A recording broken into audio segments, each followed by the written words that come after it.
Hi, my name is Jason Martinez. I'm based here in Tucson, Arizona. My wife and I run a flamenco dance studio here. We're Flamenco del Pueblo Viejo. I'm here today to talk a little bit about Palmas, and this is going to be an ongoing series because Palmas truly is a life study. There's always more to learn, there's always ways to get better, and the same is true with Cajon, which is another series that I'll be offering soon. This is just a little sample of what you can expect to hear in a lesson. So today we're going to talk about first the function of palmas. So palmas basically are the glue that keeps everybody together in a flamenco group. So if we have singers, guitarists, a dancer perhaps, percussionists, and nowadays they're adding all kinds of different instruments in as well. Palmas really is just going to keep everybody together, and ideally, hopefully, will keep things rolling along and keep them supported.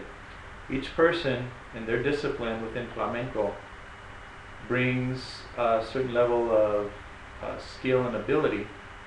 However, they can't really give all that they can do and all that they know if they don't have a strong base or bass. Base is what we're going to provide, a bass rhythm. So I'm going to show you today some bass rhythms for tangos, which is a 4-count rhythm. And we're going to talk about clarity of sound and swing within that palo. Now before we get into that, let's talk about technique. So probably you've heard this if you're at all familiar with flamenco. There's two kinds of palmas, two different ways to get two different distinct sounds.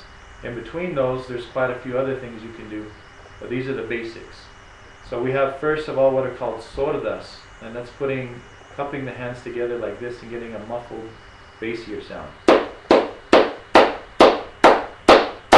This is something you would use when the mood of the music is down a little bit. Maybe the volume isn't as loud or it's not as intense. This is something that's going to provide a nice rhythm, but it's not going to overtake whatever's happening. Claras, on the other hand, are really to boost the energy. And claras, basically the technique for claras is a little more difficult, but you take the three fingers here of your dominant hand with the pinky off out of the way so you're not getting extra sound, so you can get a clean sound. And you're placing it right here into the triangle of the hand here, as you can see, this part of the hand here. I'm going to fit the 3 fingers right in there. So what I'm trying to do is get a high-pitched sound. I'll demonstrate.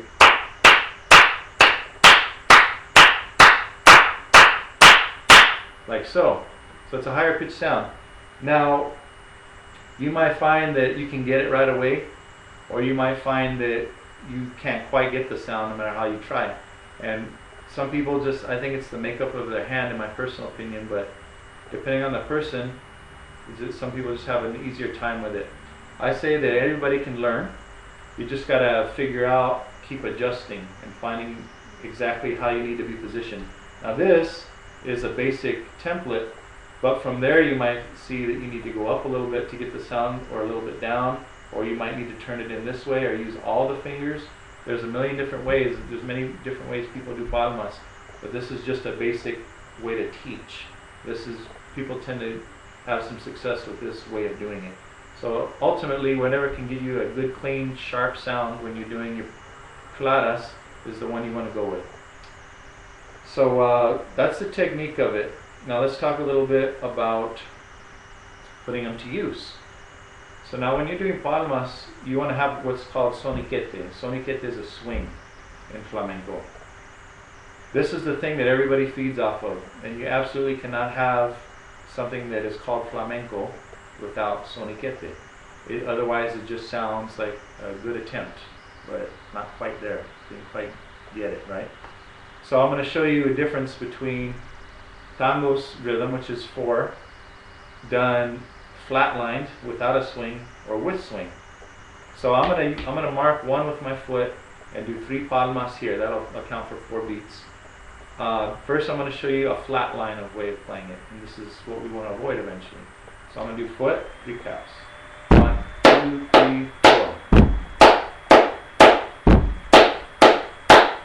So that sounds kind of like a drum machine or something that's just keeping time, some kind of machine's keeping time. We don't want that. We don't want to be like a machine. We want to have ebb and flow. So what I'm going to do is hit 2 and 4 and obscure the third beat a little bit. This is going to give us that rolling effect that I'm talking about, that swing we're looking for. So it's here.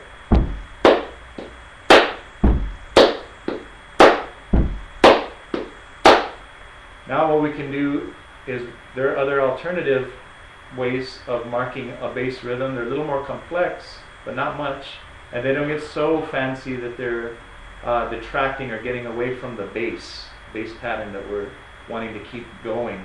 Okay, so here's 2 other variations you can do.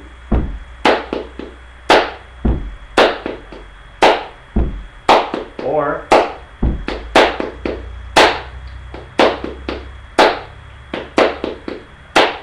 so you saw there in the last one I took the foot out.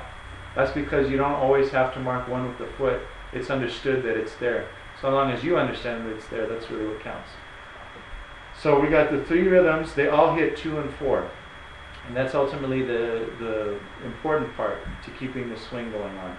Now, any good swing, any good variation will either hit those or reference those or imply those beats. And that's something we'll talk about in the future video series. But right now, all you want to really concentrate on is getting a clarity of sound in the palmas and being able to swing. Danlos is a good rhythm to start with because it's very simple and it's just a 4-count rhythm. Eventually we'll be studying other palos or song forms, including bolerias, alegrias, fandangos, tientos, soleá, soleá, seguirías, all these different types. So I look forward to seeing you in the next video.